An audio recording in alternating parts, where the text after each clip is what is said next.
우리에게 나타나신 그 하나님은 삼위일체 하나님이십니다. 그것은 신비로우신 하나님의 존재죠. 인간의 이성으로는 다 이해할 수 없는 이 신비로우신 하나님을 우리가 부분적으로나마 알고 깨달을 수 있는 것은 성령님이 오셨기 때문입니다. 예수님을 믿는 것은 삼위일체 하나님, 그분의 관계 속에 우리가 들어가는 것입니다. 성령님은 예수님이 소개해 주셔서 우리가 알게 된 분입니다. 예수님이 이 세상에서 떠나가실 때 십자가에서 죽으시고 부활하심으로 이 땅에 계속 거하시는 것이 아니라 승천하시고 이제 내가 가는 것이 너희에게 더 유익하다. 예수님이 떠나시는 것이 유익할 정도로 우리에게 좋으신 분이, 그분이 오신다. 또 그분이 하시는 일을 예수님이 우리에게 너무나 잘 소개해 주셨습니다.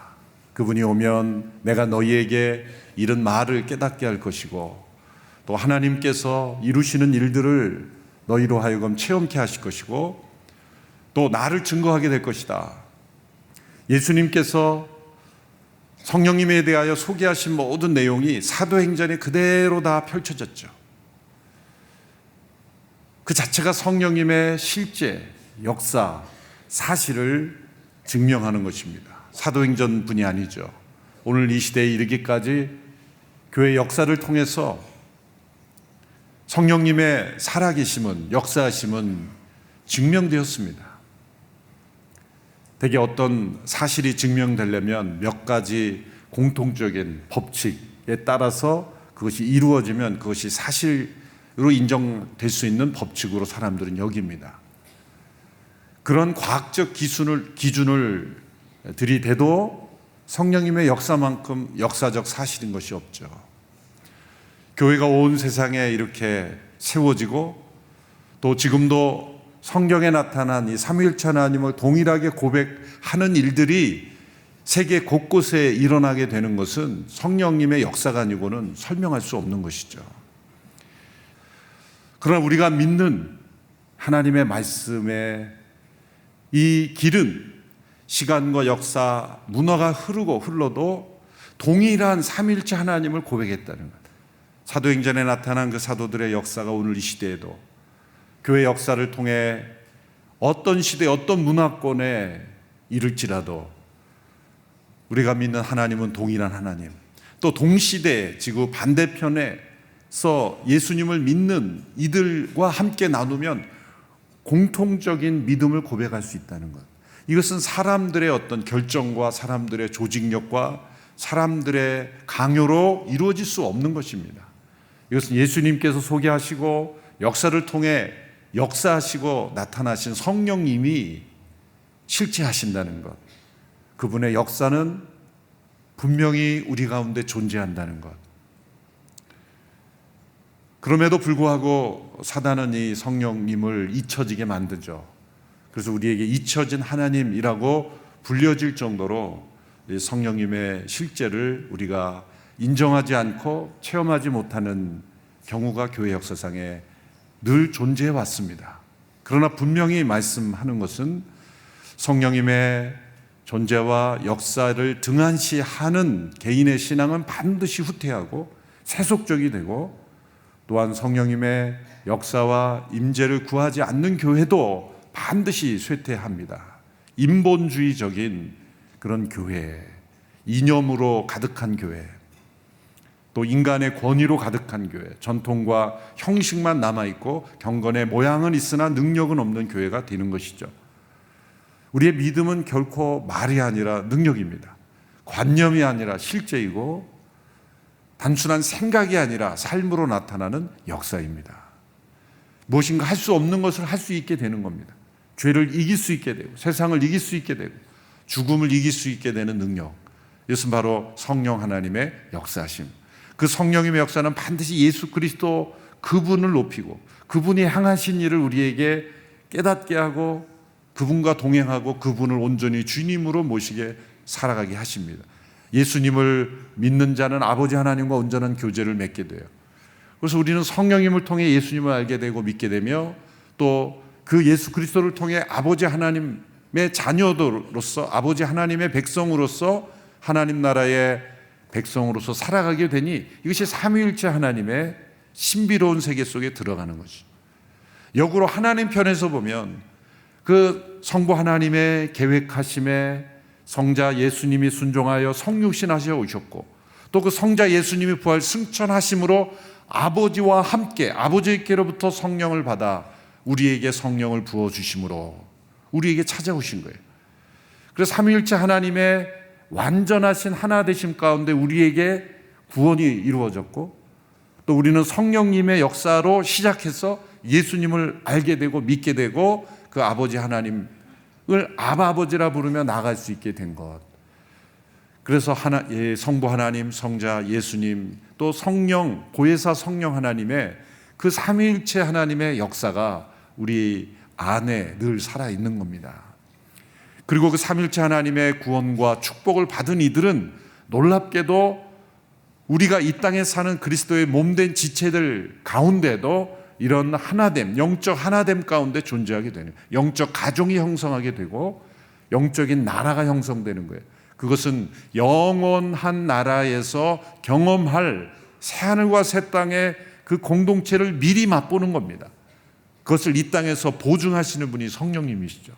성령님의 인치심은 우리에게 영원한 나라가 보장되어 있다. 우리가 이 땅에 살지만 영원한 나라를 이 땅에서 경험하고 사는 것이다. 천국은 죽음 이후에 가봐야 하는 것이 아니라 이 땅의 삶이 천국으로부터 시작되는 것이다. 그래서 예수님이 이 땅에 오시고 승천하시고 성령님이 오심으로 우리에게 영원한 하나님의 나라가 이미 시작된 것입니다.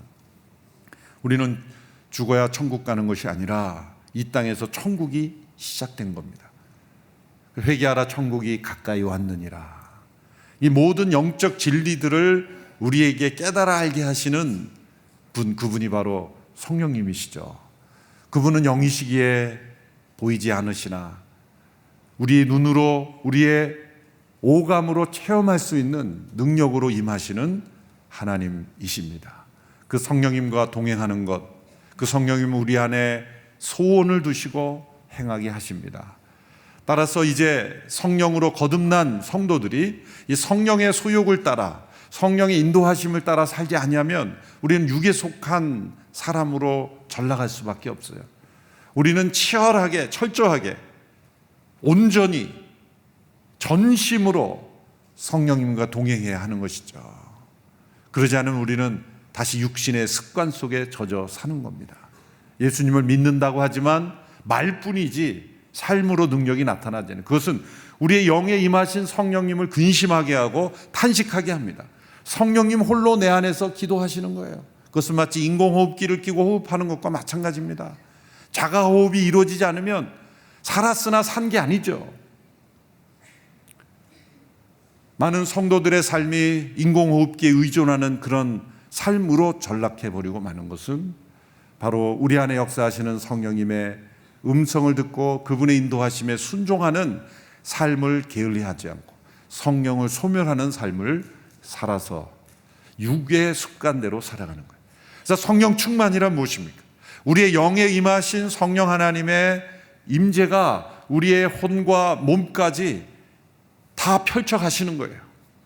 우리의 삶의 습관까지, 몸의 행실까지, 말의 하나, 언어, 행실까지 다 우리를 변화시키는 그런 역사가 안으로부터 바깥으로 일어나는 거예요. 우리의 피부가 상하면 딱지가 생기죠. 이렇게 겉에 먼지와 함께 이렇게 딱지. 그거는 떨어져 나가는 겁니다. 안으로부터 속살이, 새로운 살이 임하면 겉에 표면에 있던 것은 다 떨어져 나가는, 불필요한 그런 것들은 다 그것이 우리의 몸의 일부였지만 함께 떨어져 나가는 거예요. 속에서 새살이 돋아오므로. 성령님이 우리 가운데 새 마음을, 부드러운 마음을 주심으로 돌과 같이 단단한 마음, 하나님을 알지 못했고 순종하지 못했던 마음도 다 떨어져 나가는 거예요.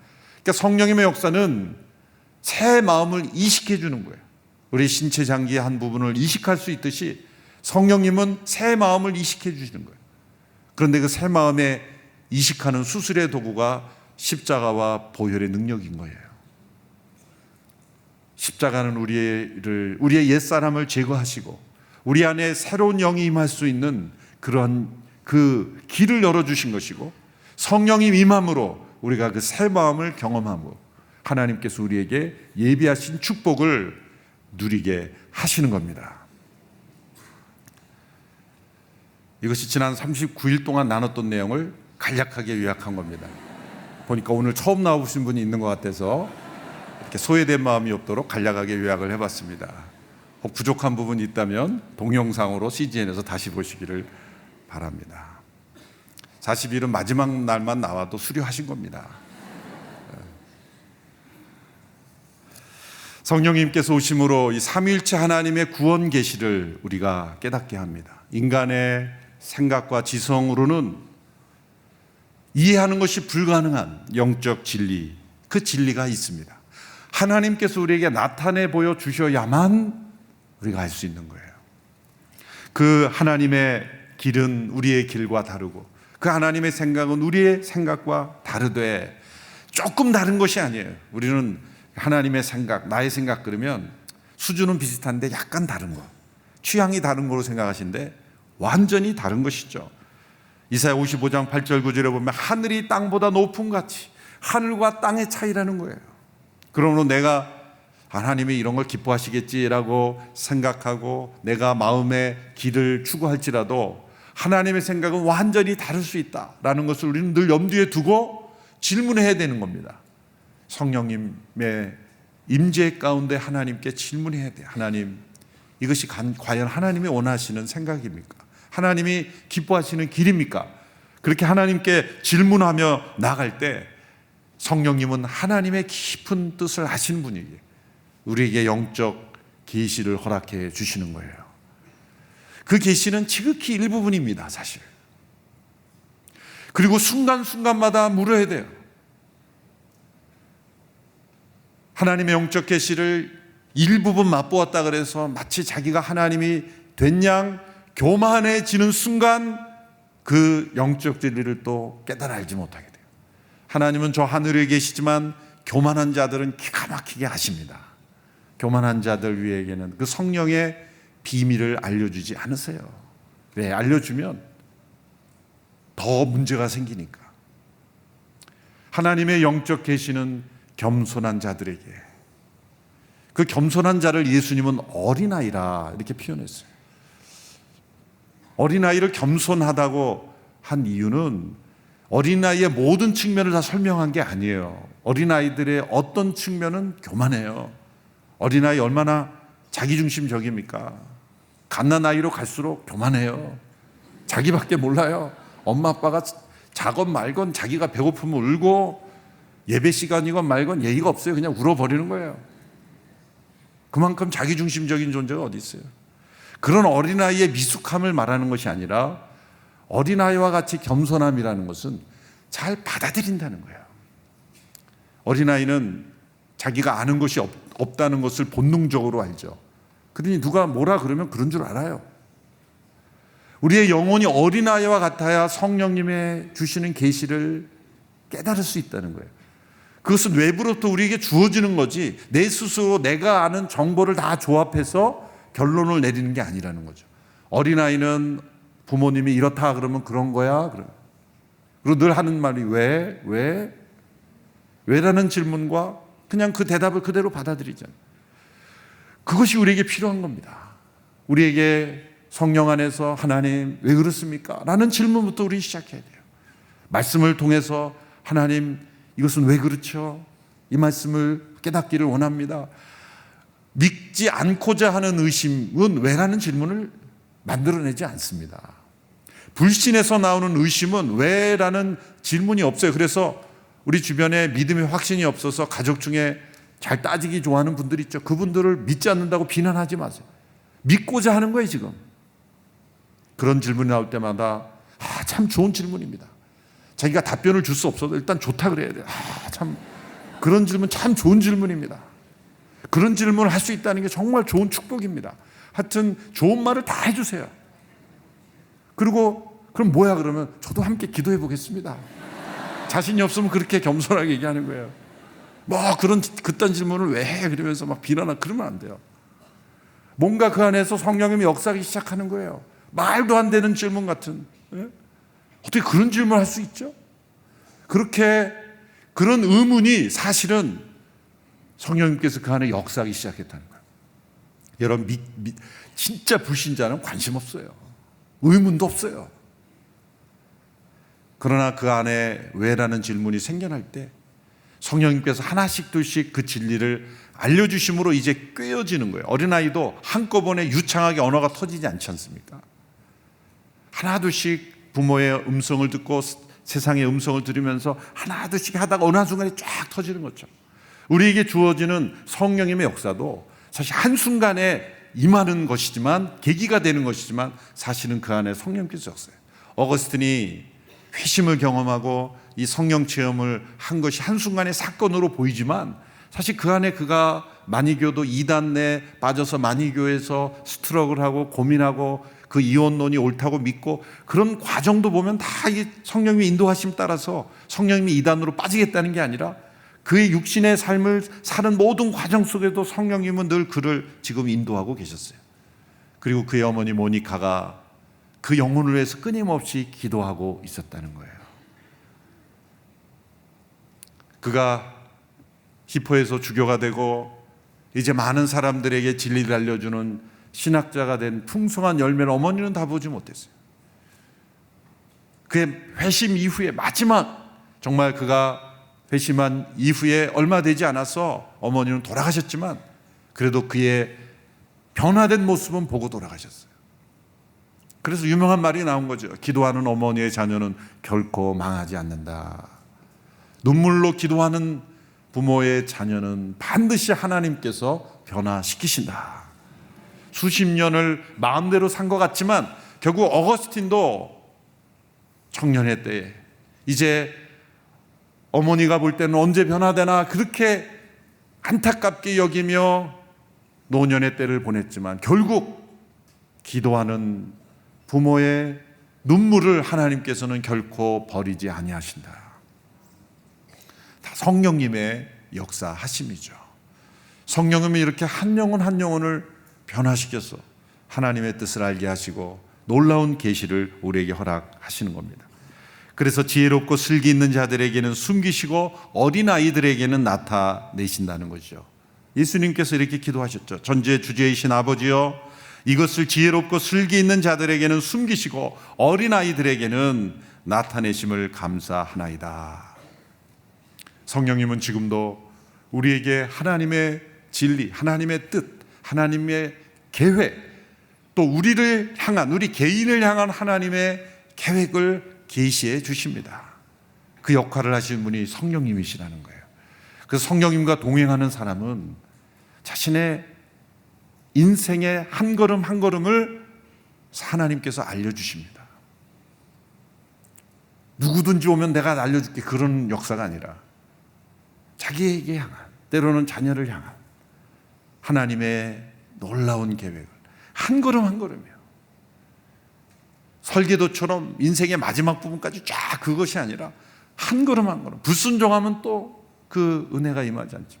순종하면 한 걸음 한 걸음 순종할 때 그 다음 걸음 알려주시고 또 다음 걸음 알려주시고, 그런 성령의 놀라운 계시가 우리에게 주어져 있어요. 성령을 통한 하나님의 계시는 두 가지 영역으로 나타납니다. 오늘 두 본문을 제가 본문으로 선정했는데, 첫째는 무엇입니까? 7절에 나오는 대로 비밀로 감추졌던 하나님의 지혜를 우리에게 계시해 주시는 거예요. 7절의 말씀을 보실까요? 7절 말씀 시작. 오직 우리는 비밀로 감춰졌던 하나님의 지혜를 말합니다. 이것은 하나님께서 우리의 영광을 위해 영원 전에 미리 예정해 두신 것입니다. 비밀로 감추어졌던 하나님의 지혜, 이것은 모든 사람이 끝까지 알지 못하도록 봉해놓은 비밀이 아니라, 이 비밀, 미스테리온이라는 이 단어는 때가 되면 드러내시려고 그동안 준비하시고 감춰뒀던 지혜, 아직 이것을 드러내면 사람들이 깨닫지 못하기에, 이것을 나타내기 하는 아직 준비가 되지 않았기 때문에 비밀로 봉해져 있지만, 이제 때가 되어 이 비밀이 확실하게 드러내시는 이 비밀, 이것이 바로 하나님의 지혜라는 거죠. 이 하나님의 지혜는 사람의 지혜로는 깨달을 수 없는 지혜입니다. 이 지혜의 핵심은 무엇입니까? 고린도 전체에서 말씀하시는 하나님의 지혜의 핵심은 바로 십자가를 통한 구원이에요. 십자가가 인간의 지혜로 볼 때는 얼마나 어리석은 것입니까? 헬라의 철학가들, 유대의 종교 지도자들을 볼 때 이 십자가는 어리석은 것이요, 수치스러운 것이요, 피해야 되는 것이요, 세상의 지혜로는 가장 가까이 하지 말아야 하는 것이 십자가입니다. 십자가는 사형틀 아닙니까? 세상에 어느 종교가 사람이 끔찍하게 죽는 사형틀을 심볼로 이용합니까? 그런데 인간적인 지혜로 생각하면, 아니 세상에 그 많은 심볼들을 놔두고 왜 사형틀을 가지고 심볼을 할까? 이 인간의 지혜로는 어리석어 보이는 거예요. 합당하지 않은 것처럼 보입니다. 그런데 이것이 하나님의 지혜입니다. 왜냐하면 세상의 지혜의 한계는 어디에 있습니까? 이 생에 집착하도록 만드는 거예요. 죽음을 피하도록 만들고, 죽음을 멀리하도록, 죽음을 외면하도록 만드는 것이 인간의 지혜예요. 여러분, 지금 이 땅에서 이루어지고 있는 가장 지혜 있는 자가 지금 시도하고 있는 건 뭘까요? 사실 이거예요. 생명 연장의 꿈 아닙니까? 이 땅에서 가장 지혜롭고 똑똑하고 지성으로 탁월한 사람들이 하는 것은 어떻게 하면 인간의 생명을 더 연장할 수 있을까? 그런 노력을 무익하다 말하는 게 아닙니다. 그런 노력도 있어야죠. 그래서 우리가 육신의 질병도 낫게 해주고, 또 안타깝게 생을 마감하는 분들이 없도록 병을 고쳐요. 그것도 하나님이 주신 하나의 은사의 영역이에요. 치유의 영역이죠. 그런데 그것에 집착하도록 만드는 것은 이 세상의 지혜의 한계라는 거죠.